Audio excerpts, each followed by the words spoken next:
সাহিত্যের প্রথম থ্রিলার গ্রন্থ আপনি জানেন? মহাভারত। পৃথিবীর সবচেয়ে বড় কবিতার নাম জানেন? সেটাও মহাভারত। মহাভারতকে আমরা গদ্যাকারে পড়লেও প্রথমে তা পদ্যাকারে লেখা হয় এবং পরবর্তীকালে বিভিন্ন লেখক সেখান থেকে নতুন করে তার মতন করে মহাভারতকে লিখে। মহাভারতের বিভিন্ন চরিত্রের মধ্যেও যিনি এক এবং অদ্বিতীয় তিনি হলেন শ্রীকৃষ্ণ। শ্রীকৃষ্ণকে নিয়ে লেখাও বইয়ের সংখ্যা কম নয়, যেখানে শ্রীকৃষ্ণকে নায়ক হিসেবে দেখানো হয়েছে, কোথাও বা তার আঙ্গিকে মহাভারতকে দেখানো হয়েছে।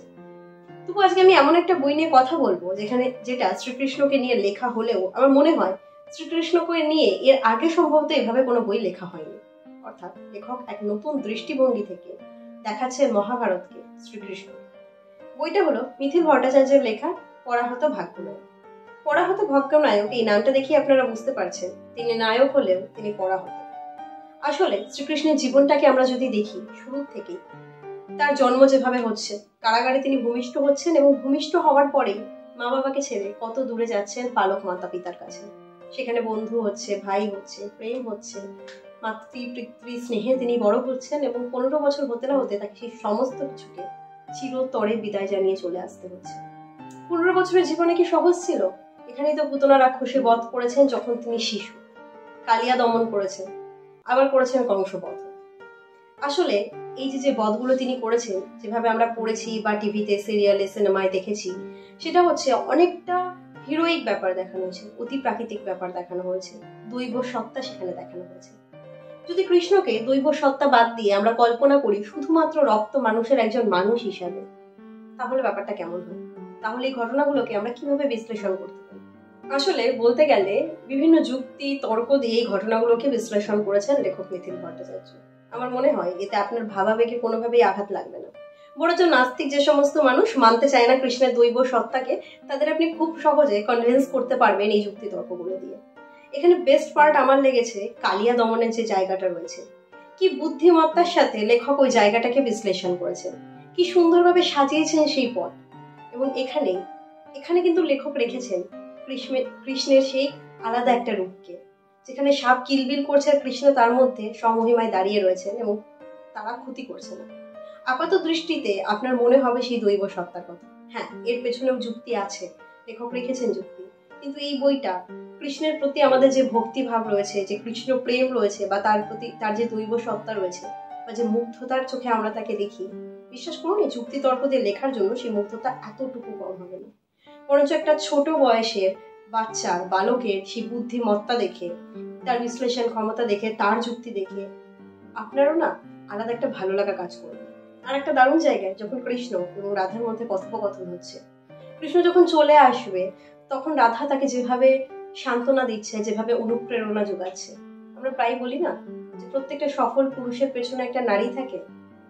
আসলে প্রত্যেক পুরুষ যারা ত্যাগ করে তার পেছনে আরো একটা নারী থাকে যে সেই ত্যাগটা করতে সাহায্য করে, বা তার ত্যাগটা আরো বেশি থাকে। রাধাকেও লেখক এখানে এভাবেই এনেছে। আবার যখন কংস বধ করতে যাচ্ছেন তখন আমরা ঢুকে পড়ছি মহাভারতের মধ্যে। মহাভারতের বিভিন্ন চরিত্র সেখানে আসছে। আমরা বুঝতে পারছি উপন্যাস এগোচ্ছে আরো জটিল দিকে, কিন্তু হঠাৎ করে উপন্যাসটা শেষ হয়ে যায়।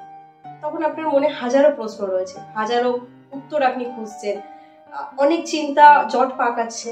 আর সেটাই বুঝিয়ে দেয় এই বইটা এখানে শেষ নয়। পরাহত ভাগ্যনায়কের আরো একটা পার্ট আসবে।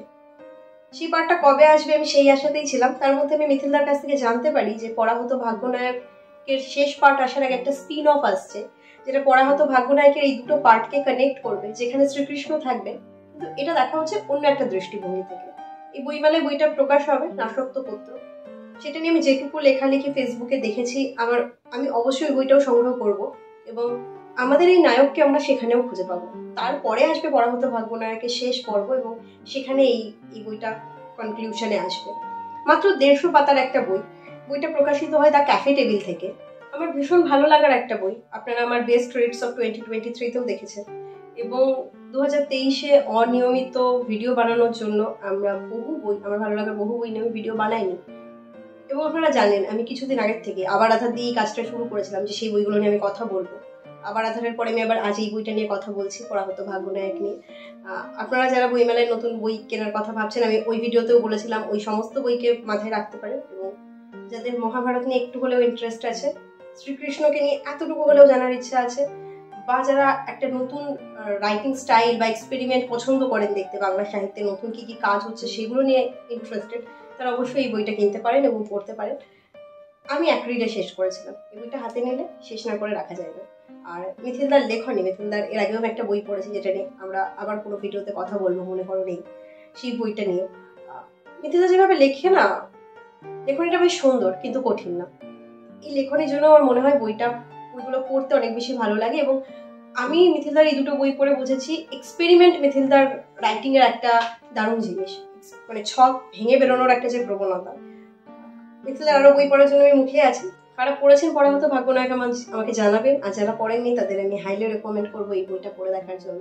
আজকের ভিডিও এখানেই শেষ হচ্ছে, দেখা হবে পরের দিন পরের কোনো ভিডিওতে। তখন ভালো থাকবেন, বই পড়বেন।